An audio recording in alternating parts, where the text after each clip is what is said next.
आज के इस दौर में कई सारे ऐसे स्टार्टअप्स हैं जो कि ना सिर्फ यहाँ पे सक्सेसफुली रन कर पा रहे हैं, लेकिन इस प्रोसेस में वो लोग बिजनेस का जो फेस है उसको भी चेंज कर पा रहे हैं। लेकिन स्टार्टअप्स का जो कड़वा सच है वो यही है कि 10 में से 9 स्टार्टअप्स ऐसे होते हैं जो कि किसी कारणवश फेल हो जाते हैं और उनको कोई नोटिस भी नहीं कर पाता। वहीं पे जो बाकी के स्टार्टअप है वो इनोवेशन और क्रिएटिविटी के चलते यहाँ पे सक्सेसफुल हो पाते हैं। जहां पे मैं आपको बता दूं कि जोहो एक ऐसा स्टार्टअप है जो कि यहाँ पे सक्सेसफुल हो पाया है, जहां पे जोहो की शुरुआत जो है वो चेन्नई के एक छोटे से अपार्टमेंट से हुई थी। इसके साथ ही जोहो जो है पिछले 2 दशकों में एज अ मार्केट लीडर के तौर पे उभर के आया है, जहां पे वो लोग वेब बेस्ड बिजनेस टूल्स को एक सिंगल क्लाउड प्लेटफॉर्म के थ्रू जो है वो प्रोवाइड करवाते हैं, जिसमें सारे इंपॉर्टेंट एप्लीकेशन जो एक बिजनेस को रन करने के लिए चाहिए होता है वो क्लाउड बेस्ड पे मौजूद होते हैं। इसके साथ ही जोहो के जो है आज के वक्त में मोर देन 10,000 एम्प्लॉयज हैं। इसके अलावा जोहो का जो हेडक्वार्टर वो आपका कैलिफोर्निया में है, वहीं पे उसके जो ऑफिसेज हैं वो कई सारे देश जैसे कि सिंगापुर हो गया, जापान हो गया, चाइना हो गया और इंडिया में भी मौजूद है। और मैं आपको यहाँ पे बता देना चाहता हूँ कि जोहो ने जो है कल सक्सेसफुली 25 ईयर्स अपने कंप्लीट कर लिए हैं और आज के इस ब्रांड स्टोरी में हम जोहो की ही बात करने वाले हैं कि जोहो की शुरुआत कैसे हुई थी, इनिशियल स्टेज कैसा रहा जोहो का और जोहो जो है कितना रेवेन्यू अर्न करता है, सब कुछ मैं आपको बताऊंगा। तो अगर आपको हमारा ये एफर्ट पसंद आए तो इस वीडियो को लाइक करके अपने दोस्तों के साथ ज़रूर शेयर कीजिएगा। जोहो कॉर्पोरेशन प्राइवेट लिमिटेड जो कि एक इंडियन कंपनी है, इसकी शुरुआत जो है श्रीधर वेम्बू और टोनी थॉमस ने 1996 में की थी। वहीं पे कंपनी का जो नाम है इनिशियली एडवेंट नेट रखा गया था, क्योंकि वो जो है नेटवर्क मैनेजमेंट के ऊपर फोकस किया करता था। आपको बता दूं कि जोहो ने जो है अपने ऑपरेशंस जापान में जून 2001 तक एक्सपैंड कर दिए थे, जिसके बाद फिर जोहो ने जो है 2005 में अपने बेस्ट सेलिंग एप्स जहां पे आपका जोहो CRM और राइटर है उनको लॉन्च किया था। इसके बाद फिर उन्होंने देखते ही देखते कई सारे दूसरे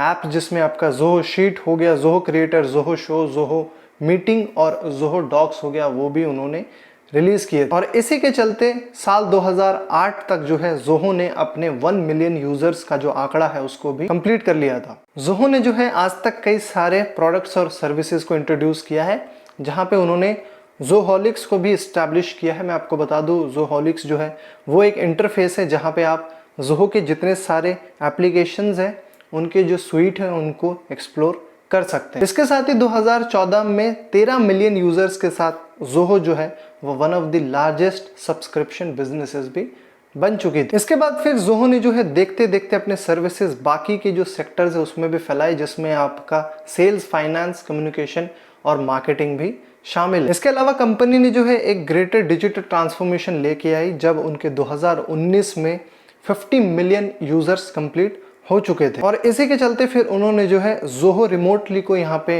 इंट्रोड्यूस किया। मैं आपको बता दूं कि जोहो रिमोटली एक टूल किट है जहां पे आप जो है उसकी मदद से वर्क फ्रॉम होम भी कर सकते हैं।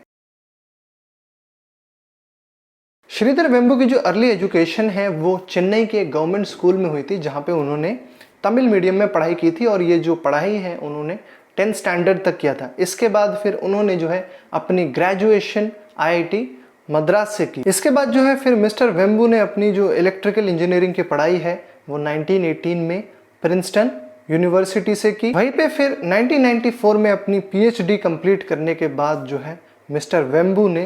क्वालकॉम को सैन डिएगो में ज्वाइन किया। आपको बता दूं कि मिस्टर वेम्बू ने जो है रफली 2 सालों तक एज एन इलेक्ट्रिकल इंजीनियर वहां पे काम किया, जहां पे वो वायरलेस कम्युनिकेशंस पे काम किया करते थे, जैसे कि आपका CDMA हो गया या फिर पावर कंट्रोल हो गया, और कुछ केसेस में बहुत ही ज़्यादा डिटेल्ड वायरलेस कम्युनिकेशंस के इश्यूज पे भी काम किया करते थे। आपको ये भी जानने की ज़रूरत है कि श्रीधर वेम्बू और टोनी थॉमस जो है वो बैचमेट्स थे IIT मद्रास में, जहाँ पे उन दोनों के जो है सिमिलर इंटरेस्ट थे बिजनेस और टेक्नोलॉजी को लेके, जिसके चलते उन्होंने जो है फिर जोहो की शुरुआत की। इसके साथ ही मैं आपको यहाँ पे ये भी बता देना चाहता हूँ कि श्रीधर वेम्बू को जो है 72nd रिपब्लिक डे के मौके पे उनको पद्मश्री अवार्ड से भी नवाजा गया है, जहाँ पे वो ना सिर्फ एक सॉफ्टवेयर कंपनी को रन कर रहे हैं, लेकिन वो अपने लोकेलिटी में ह्यूमैनिटेरियन वर्क जो है उसके लिए भी जाना जाता है उनको, जहाँ पे उन्होंने जो है अपने गांव में एक स्कूल को भी शुरू किया। प्रिंसटन यूनिवर्सिटी के दिनों में मिस्टर वेम्बू जो है उनकी रुचि यहाँ पे पॉलिटिकल साइंस और इकोनॉमिक्स में बहुत ज़्यादा थी, जिसके चलते उन्होंने जापान, सिंगापुर और ताइवान के जो मार्केट्स हैं उसके ऊपर बुक पढ़नी शुरू की और उनके मार्केट्स को यहाँ पे स्टडी किया, जिनसे उनको पता चला कि कैसे जो है इन देशों के जो मार्केट्स हैं उन्होंने अपने आप को इतना ज़्यादा ग्रो कर पाई है, जिसके चलते उनको यहाँ पे फिर ये समझ आया कि इंडिया की जो मेन प्रॉब्लम है वो सोशलिज्म की है, जहाँ पे उन्होंने ये ठाना कि इसके ऊपर भी वो जो है काम करेंगे। और इसी के चलते जब 2 साल बाद मिस्टर वेम्बू के भाई ने जो है एक ऐसा उनको आइडिया प्रेजेंट किया, तो उन्होंने जो है झटपट इस आइडिया को ग्रैब किया, जिसके चलते उन्होंने जो है अपने भाई को ज्वाइन करने के लिए अपनी जॉब को लीव किया और वो जो है फिर अपने देश जो है वापस लौट आए, जहाँ पे टेक्नोलॉजी की मदद से वो जो है जितने भी नेशन के प्रॉब्लम है उसको सॉल्व करना चाहते हैं। और इसके बाद जो है फिर उन्होंने टोनी थॉमस के साथ पार्टनरशिप किया। और मैं आपको बता दूं कि टोनी थॉमस के पास ऑलरेडी एक नेटवर्क मैनेजमेंट सॉफ्टवेयर था और वो जो है इस एरिया में एक वेटरन भी माने जाते थे, जिसके चलते फिर 1996 में चेन्नई के एक छोटे से अपार्टमेंट में उन्होंने वेम्बू सॉफ्टवेयर की शुरुआत की, जो कि आगे चल के ज़ोहो के नाम से जाना गया।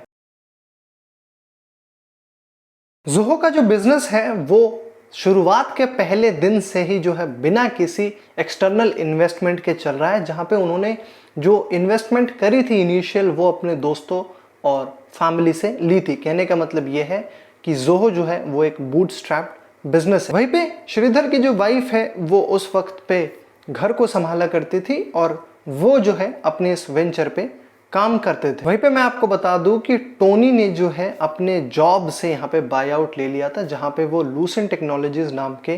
कंपनी में काम किया करते थे। और क्योंकि उन्होंने यहाँ पे अपनी जॉब को लीव किया था तो उसके लिए उनको कई सारा पैसा भी मिला था। इनिशियली कंपनी की जो चेयरमैन और सीईओ है वो आपके टोनी ही थे और जो श्रीधर थे वो जो है यहाँ पे मार्केटिंग और प्रमोशंस पे काम किया करते थे, जहाँ पे जो भी उनकी कंपनी जिस टेक्नोलॉजी को बेच रही है उसको जो है वो कस्टमर्स को जो भी बे एरिया में है रहते थे उनको जो है अप्रोच किया करते थे। उन्होंने ऐसा इसलिए किया था क्योंकि कई सारी नेटवर्किंग कंपनीज जो है वो रिसेंटली ही बे एरिया में खुलना स्टार्ट हुई थी, जिसके चलते बहुत ही जल्द जो है उनको अपना पहला क्लाइंट भी मिल गया। और मैं आपको बता दूं कि उनका जो पहला क्लाइंट था वो सिस्को था। इसके बाद फिर क्या था, उनका जो सॉफ्टवेयर है वो धीरे धीरे यहाँ पे बिकना शुरू हुआ और उन्होंने जो है अपने सॉफ्टवेयर को सिलिकॉन वैली की कई सारी कंपनीज को भी बेचा और देखते ही देखते उन्होंने जो अपना मार्केट है उसको जापान तक भी एक्सपैंड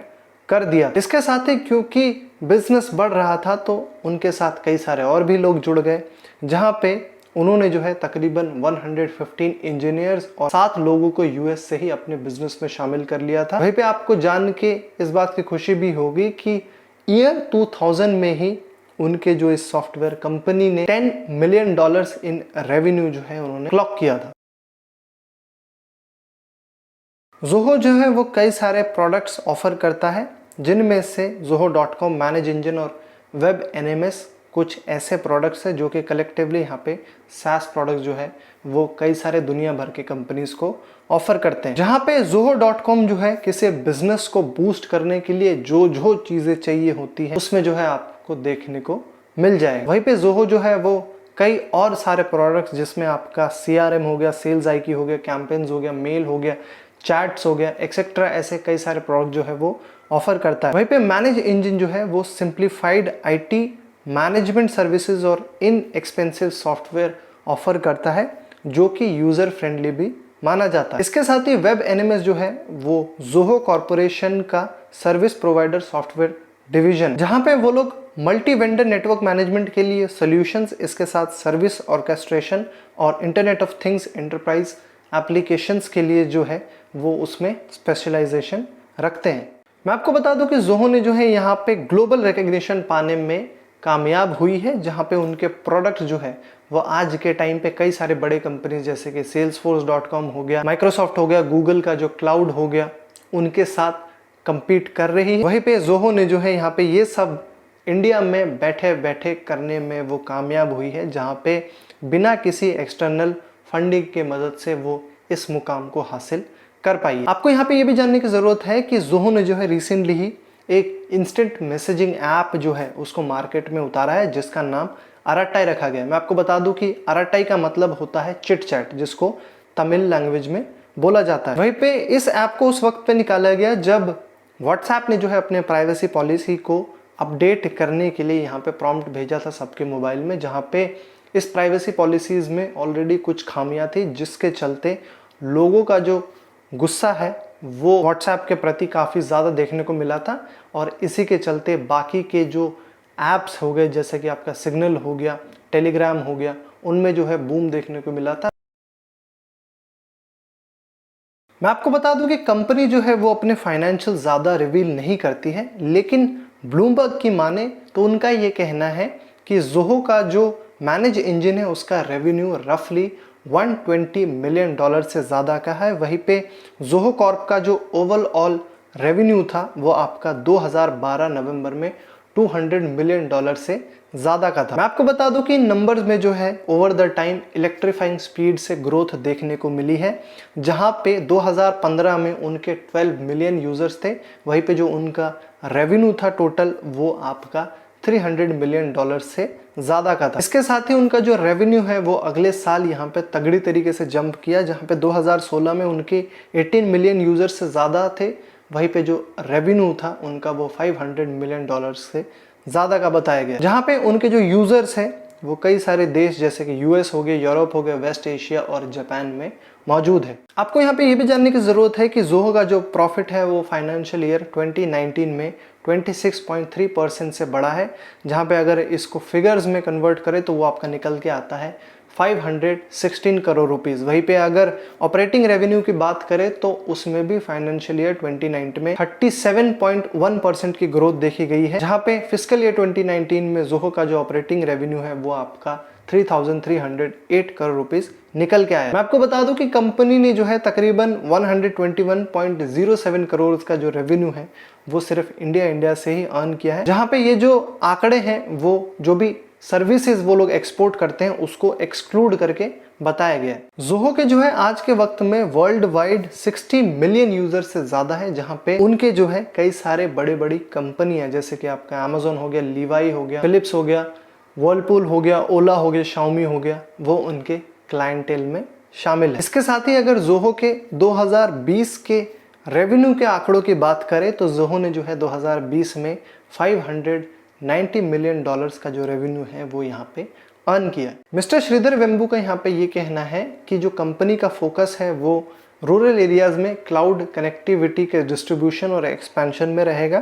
ताकि लोकल इकोनॉमी को बूस्ट किया जा सके। वहीं पे ज़ोहो का यहाँ पे ये विजन है कि वो लोग जो भी रूरल रीजन्स की इकोनॉमिक वायबिलिटी है उसको इफेक्टिव क्लाउड टेक्नोलॉजी की मदद से यहाँ पे रिस्टोर भी कर सके। तो दोस्तों बस ये थी ज़ोहो की ब्रांड स्टोरी। मुझे उम्मीद है कि आपको चीज़ें समझ आई होंगी, पसंद आई होंगी, तो इस वीडियो को लाइक करके अपने दोस्तों के साथ जो है ज़रूर शेयर कर दीजिएगा। साथ ही ऐसे ही ब्रांड स्टोरीज और ब्रांड से रिलेटेड न्यूज़ अपडेट्स पाने के लिए हमारे चैनल को सब्सक्राइब करके बेल आइकन को ज़रूर दबा दीजिए, ताकि मैं जब भी आपके लिए ऐसे डेली वीडियोज़ लेके आऊँ उसके नोटिफिकेशन आपको सबसे पहले मिल जाए। मेरा नाम तौहीदुर रहमान है। मैं आपको मिलूंगा अगली वीडियो में, तब तक आप देखते रहिए नेक्स्ट बिग ब्रांड को। Thanks for watching.